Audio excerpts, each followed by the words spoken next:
Hello everyone, welcome back to your own channel English with Mamta Kesri. So friends, in today's video we are going to learn some phrasal verbs and this is very important for your upcoming UPTCT PhD English. Okay? तो friends सबसे पहले ये जान लेते हैं कि phrasal verb जो है होता क्या है और ये काफ़ी इंपॉर्टेंट टॉपिक है आप सभी के एग्ज़ाम के लिए क्योंकि इससे अक्सर क्वेश्चन आते हैं और हम एग्ज़ाम में गलत करके आते हैं।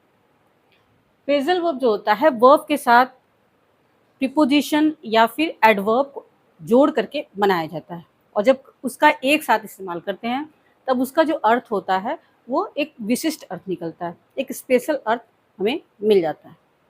तो चलिए देखते हैं कुछ फ्रेजल वर्ब, इसे ध्यान से देखेंगे और साथ ही कमेंट में आप लोग बता सकते हैं कि इस सीरीज़ को कंटिन्यू किया जाए या फिर न किया जाए। ओके, जितना ही आप लोग कमेंट के माध्यम से बताएंगे मेरा हौसला बढ़ेगा और फिर इस वीडियो को कंटिन्यू किया जाए। ओके, तो यदि आपको ये इंपॉर्टेंट टॉपिक लगता है, आप चाहते हैं कि इस सीरीज़ को आगे भी बढ़ाया जाए तो कमेंट के माध्यम से बता सकते हैं। So friends let's start. First देखेंगे phrasal verb account for.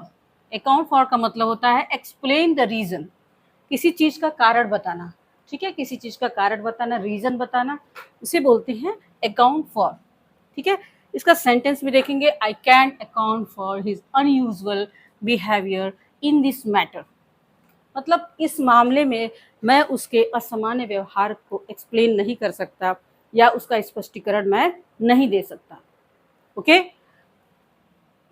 Account for का मतलब होता है एक्सप्लेन द रीज़न। याद रखेंगे, एक्सप्लेन द रीज़न, कारण को बताना। इस मामले में मैं उसके असामान्य व्यवहार के कारण को स्पष्ट नहीं कर सकता।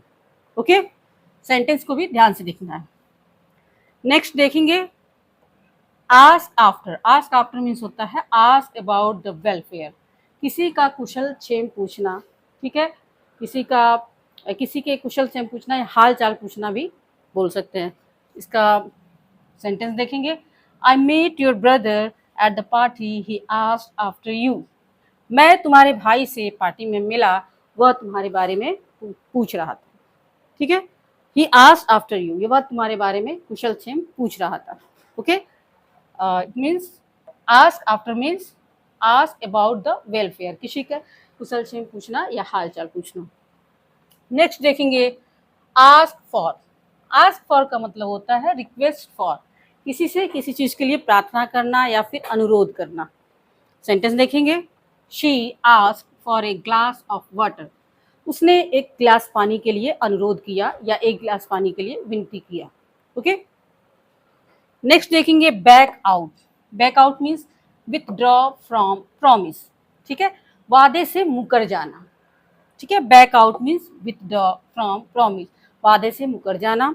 सेंटेंस देखेंगे he agreed to help but back out at the last moment. ठीक है, वह मदद करने के लिए सहमत हुआ था, लेकिन वह लास्ट मोमेंट में या अंतिम क्षण में क्या हुआ, उसने बैक्ड आउट, यानी कि वह वादे से मुकर गया। तो बैक्ड आउट मीन्स होता है विथड्रॉ फ्रॉम प्रॉमिस। 5 देखेंगे be in for. Be in for means about to take place, यहाँ पे लिखा हुआ है अनप्लीजेंट, कुछ अप्रिय घटना घटित होने वाली हो। अबाउट टू टेक प्लेस, कुछ अप्रिय घटना घटित होने वाली हो, तो इस अर्थ में इसका यूज करते हैं बी इन फॉर। सेंटेंस देखेंगे on account of his bad habits he is in for trouble. ठीक है, अपनी बुरी आदतों के कारण वह, ट्रबल मतलब वह मुसीबत में पड़ने वाला है या मुसीबत में फंसने वाला है। आई होप ये सभी आपको जितने भी फ्रेजल वर्ब दिखाई दे रहे हैं समझ में आ गए होंगे। अभी इसको स्क्रीनशॉट ले सकते हैं, फिर 5 और हम देखते हैं। ठीक है, एक साथ बहुत ज़्यादा पढ़ लेंगे तो फिर कंफ्यूज हो जाते हैं। तो एक बार में 10 फ्रेजल वर्ब कराए जाएंगे और आप लोग कमेंट में बता सकते हैं कि इस सीरीज़ को आगे रखा जाए, आगे चालू रखा जाए या फिर नहीं। ठीक है, तो अभी इसका स्क्रीनशॉट ले लीजिए और फिर आगे देखते हैं कुछ और phrasal verb.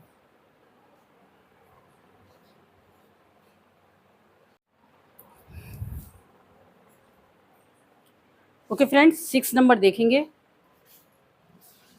Beer away. Bear away means win. Win means जीतना। बियर अवे का मतलब हो गया जीतना। सेंटेंस देखेंगे Mohan bore away the first prize in the dance competition. Mohan ने नृत्य प्रतियोगिता में फर्स्ट प्राइज, पहला प्रथम पुरस्कार जीता। ओके, बियर अवे मीन्स हो गया विन या जीतना। 7 नंबर देखेंगे बियर ऑन या बियर अपॉन। इसका मतलब होता है रेलेवेंट। रेलेवेंट मीन्स होता है संबद्ध, किसी चीज से संबद्ध या संबंध रखने वाला। सेंटेंस देखेंगे, your remarks have on bearing on the main problem. ठीक है, और your remarks have no bearing on the main problem, यानी कि जो तुम्हारी जो टिप्पणी है वह मुख्य समस्या से किसी भी प्रकार से संबद्ध नहीं है। ओके, तो बियर ऑन या बियर अपॉन मीन्स होता है रेलेवेंट या संबद्ध होना। नेक्स्ट देखेंगे beer out. Beer out means support the argument या कोरोबरेट। ओके, किसी बहस को सपोर्ट करना या किसी बहस को बढ़ावा देना या समर्थन करना, या फिर कोरोबरेट मीन्स होता है किसी के कथन की पुष्टि करना। तो सेंटेंस देखेंगे, I am sure my classmates will beer out my statement. मुझे पूरा यकीन है कि मेरे जो सहपाठी हैं वो मेरे स्टेटमेंट यानी कि मेरे कथन का समर्थन करेंगे या मेरे कथन को की संपुष्टि करेंगे। ओके, तो बियर आउट मीन्स हो गया सपोर्ट द आर्गुमेंट या कोरोबरेट, किसी के कथन की संपुष्टि करना या फिर उन्हें सपोर्ट करना। 9 नंबर देखेंगे blow out. Blow out means होता है एक्सटिंग्विश, यानी कि बुझा देना, किसी को बुझा देना। सेंटेंस देखेंगे, the candle blew out as the gust of wind came in. हवा का झोंका आते ही जो मोमबत्ती थी वो बुझ गई, यानी कि हवा के झोंके ने मोमबत्ती को बुझा दिया। तो ब्लो आउट मीन्स होता है एक्सटिंग्विश। 10 नंबर देखेंगे beer with. Beer with means होता है टू शो पेशेंस, यानी कि धैर्य दिखाना या धैर्य धारण करना। सेंटेंस देखेंगे, in the view of heavy losses suffered by the company the shareholders were requested to bear with. Okay, यानी कि कंपनी के भारी नुकसान को देखते हुए जो शेयर होल्डर हैं उन्हें वर रिक्वेस्टेड टू बियर विथ, यानी कि जो शेयर होल्डर हैं उनसे अनुरोध किया गया कि वे धैर्य धारण करें, यानी कि धैर्य धारण करने के लिए उनसे अनुरोध किया गया। तो बियर विथ मीन्स होता है टू शो पेशेंस, यानी कि धैर्य धारण करना। आई होप फ्रेंड्स ये सेशन आपको अच्छा लगा होगा, और ये मोस्ट इम्पॉर्टेंट टॉपिक है आपके upcoming UP TGT PGT English के लिए।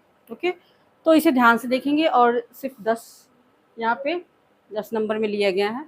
तो छोटा छोटा वीडियो होगा जो कि बहुत ही आसान होगा आपको याद करना। तो कमेंट के माध्यम से बता सकते हैं कि इस सीरीज़ को जो है कंटिन्यू रखा जाए या फिर ना रखा जाए। ठीक है, उसी अनुसार मैं आगे भी जो वीडियोज़ आएंगे वो अपलोड करूँगी। तो फिर मिलते हैं नेक्स्ट वीडियो में, तब तक के लिए थैंक्स फॉर वॉचिंग।